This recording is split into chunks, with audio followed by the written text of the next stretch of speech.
umpisa pa lang ng bagong taon, marami nang naghahamon kay sustantibo na siyang kampiyon sa unang pagkakataon. Napamangha mo kaming lahat. Ricky! At kahit Trumpo Master ang katapat niya sa pagpapaikot, Trumpo na nagsispin on an axis, you are spinning on that pole. Interesting. sa panalo, siya pa rin ang nakalusot. Sustantibo!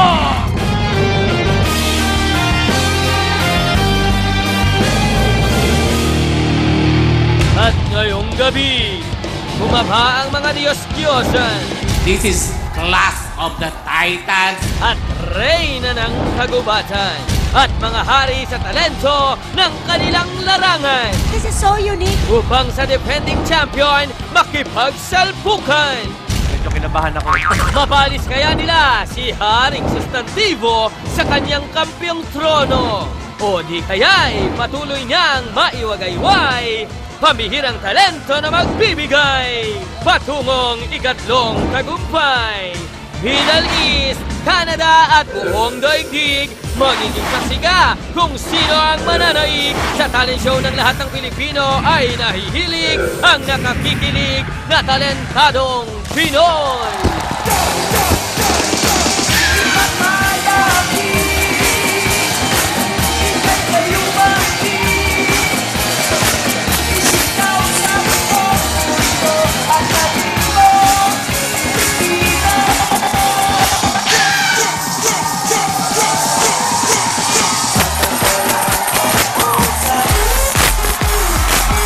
Good evening, Philippines, and welcome sa pinakamalawak at inabangan talent show ng bayan,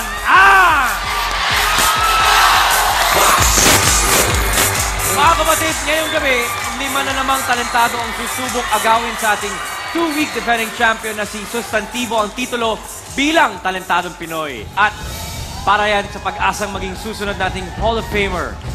Pero kung manalo si Sustantibo uli, 75,000 pesos na ang kanyang maiuwi ngayong gabi. Kaya palapit na ng palapit ang Battle of the Champions. Siguradong inaabangan nyo ng lahat kung sino ang susunod na papasok doon. Pero eto na, para piliin ang pinakamagaling sa gabing ito, ayan na ang ating mga talent scouts. Unahin na natin ang may tunog na singlakas ng Paputok Shalala! Mahado shalalala, shalala in the morning. Susunod ang kaakit-akit at delicious sa kabaitan, Jelly de Belen.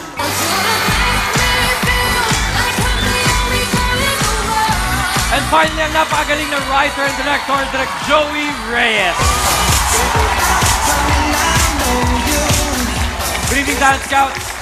Nakabang na rin ang iba nating scorekeepers for the night. Ang jury, magandang gabi sa inyo.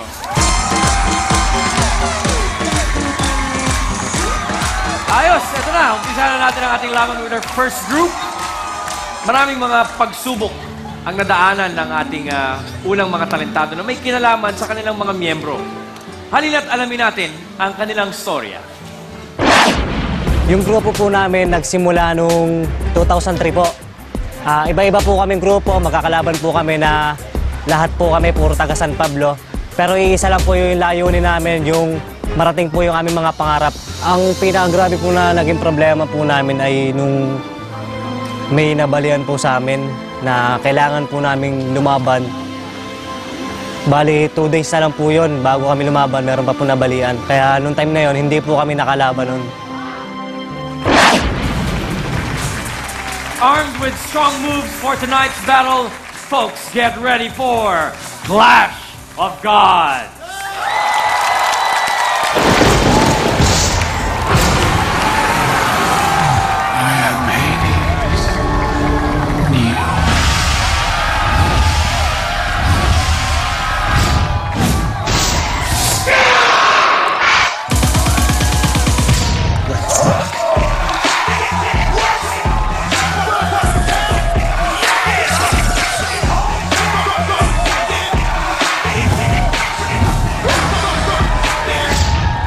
Someday, someone's gonna have to take a stand. Someday, someone's gonna have to say enough.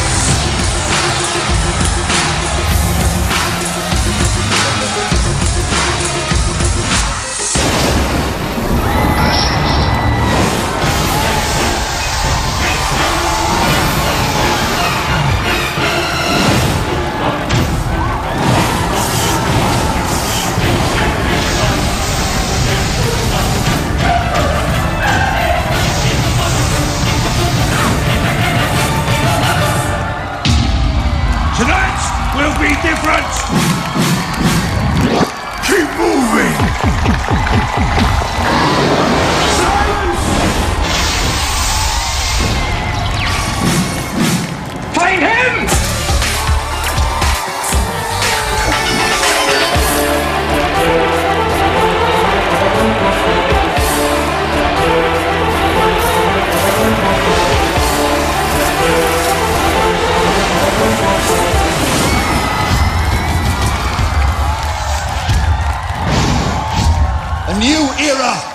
begun.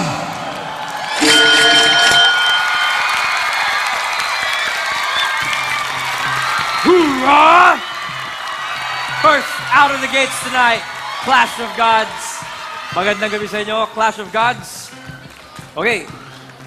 Ate, sino ba maghahawak? Ikaw na lang, pareho. Ano ba yan? Bula ba yan? O bula. Okay. Kala ko bula. Okay. Siya na lang, what do you say? Okay. Good evening, mga kapatid!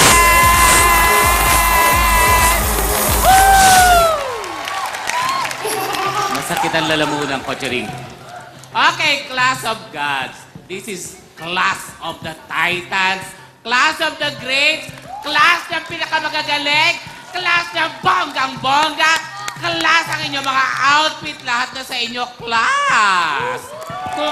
Kumbaga, kayo ang Class A. Class A ang dating. As in, wow! Ang sarap manood ng para kang eto entablado ginawa niyong pelikula. Diba? Eto na, para sa akin, you made my night so exciting! Woo! Woo! Woo! Woo! Woo! Woo!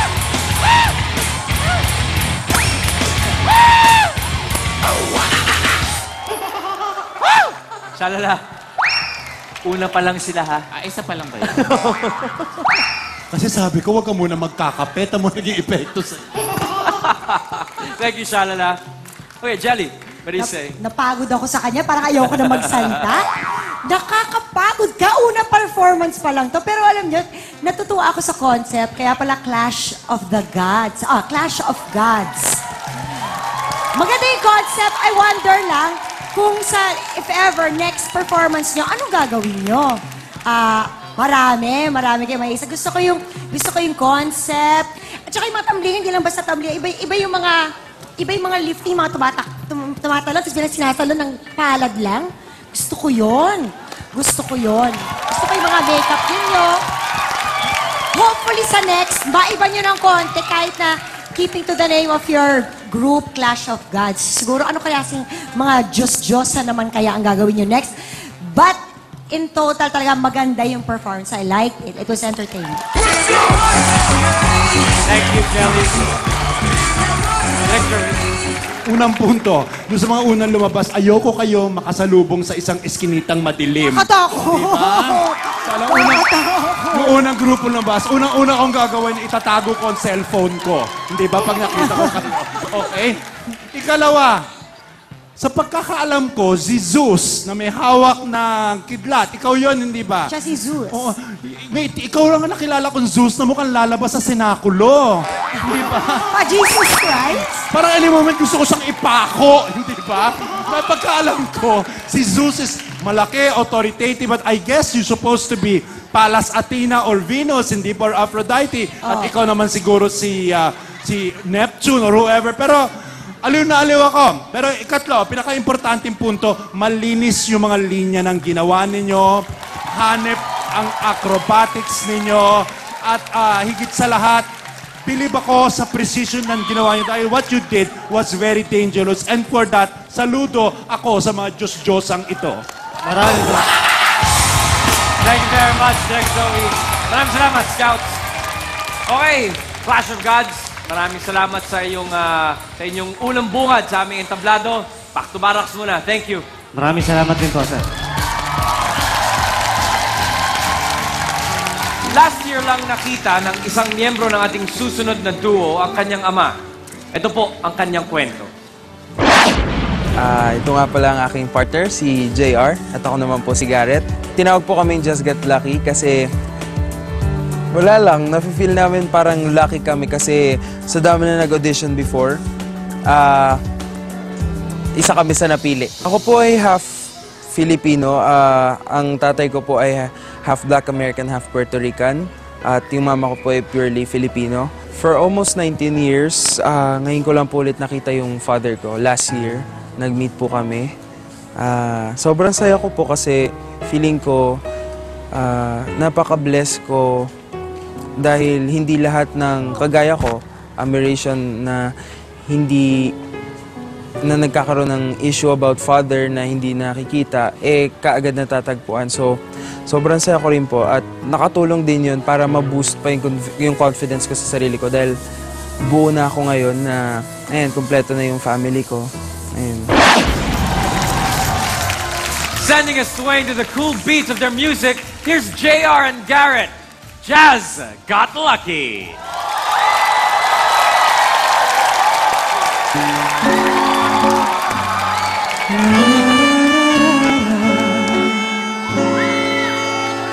Ikaw ang bigay na may kapal tugon sa aking dasal upang sa lahat ng panahon bawat pagkakataon ang ibigin ko'y ikaw ang lahat ng aking galaw ang sanhi ay ikaw kung may bukas mang tinatanaw dahil may isang ikaw kulang ang magpakailan pa man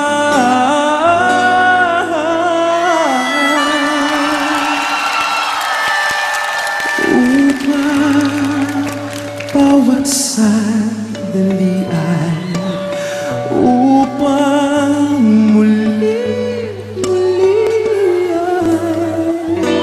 ay ang mahalin ay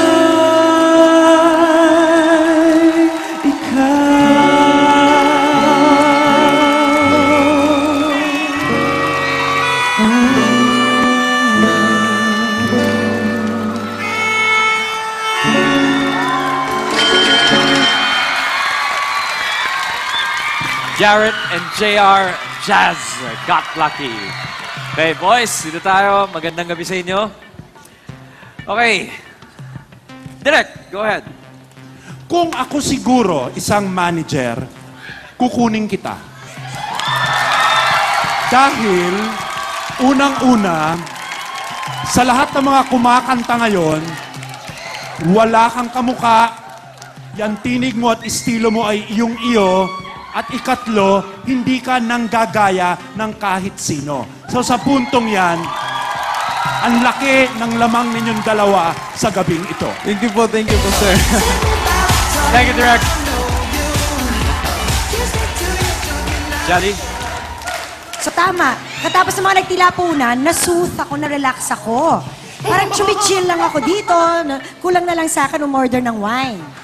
Tapos, with the recorder thing, sabi ko nga, what is that contraption connected to that guitar? I love it! Ano nga ba tawag doon? Melodica po. Ha? Melodica. Melodica. Melodica? Paki-explain nga sa amin to, Oo. brother. Ano po siya? With Ayan, sige, instrument po. pakihipan nga isang Hinihipan niya ng habang something. ginagawa niyang keyboard. See? So parang woodwind na keyboard on. So, halong It's so cool! accordion na saxophone, parang gano'n. Okay. Ano pangalan So niyang puli cool! little? What's your name, little boy?